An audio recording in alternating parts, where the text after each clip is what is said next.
I want to turn to Delaney. Delaney Tarr, a student at Marjorie Stoneman Douglas High School, has spoken to state legislators in Tallahassee and who rearranged her babysitting schedule to join us tonight, for which I am appreciative.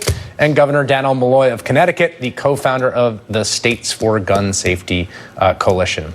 Delaney, let me start with you. There's some news today about sheriff's deputies arriving at the scene in the wake of the shooting and not entering. It's a little unclear what happened, but maybe as many as 3 of them who did not go in. There's a school resource officer who didn't engage.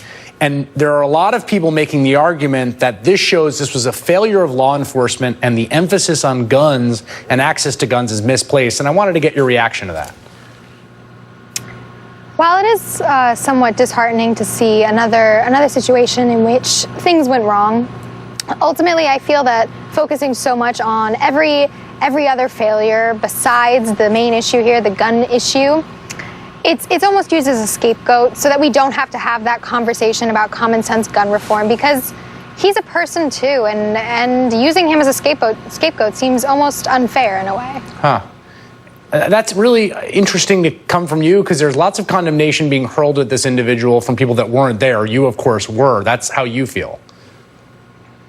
I actually did discuss with one of my teachers recently, this morning actually, and we talked about how we sometimes forget that the people in these situations, the good guys with the guns, they are humans, and I think him running into that building, he would have probably died, and I think that is probably a thing that we have to take into consideration. I'm by no means forgiving him, but it is something to consider in a situation like this. And by the way, on changing our culture, this is what those wonderful students are doing. So there's a great difference between the young people we lost at Sandy Hook and the young people who experienced this death in their presence. And this is an unbelievably powerful movement about changing our culture. We should not be about killing one another. Right. We should not be, distributing these weapons the way we do. Well, Delaney, let me ask you that. You are able to sort of speak for yourself and speak your own experience. What are those interactions when you're in Tallahassee and you're talking to lawmakers about this issue? What are those interactions like? The interactions, honestly, there was some variation, because in the beginning we were having a very hard time actually getting to communicate with a legislator. But once we started getting to meet with them, they were relatively helpful.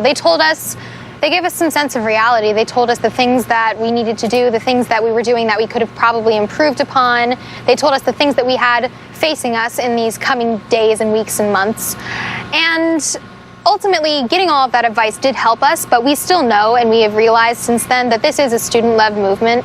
This is about the teens of America coming together for this, and this is not necessarily about us being controlled or dominated by the politicians. Did they, when they're giving you advice, I mean, do you think you were going to get yeses on something concrete from them? I think that's something that is well known about many politicians, is that it's very hard to get a yes or no answer out of them, and that is not meant to offend. It happens to me every night on this program, failing to get those. Yes.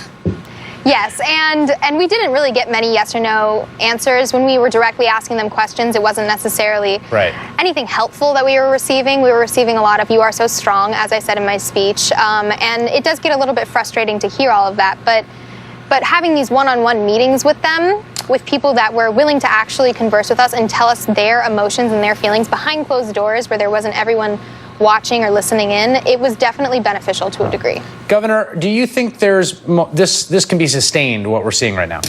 Oh, I do.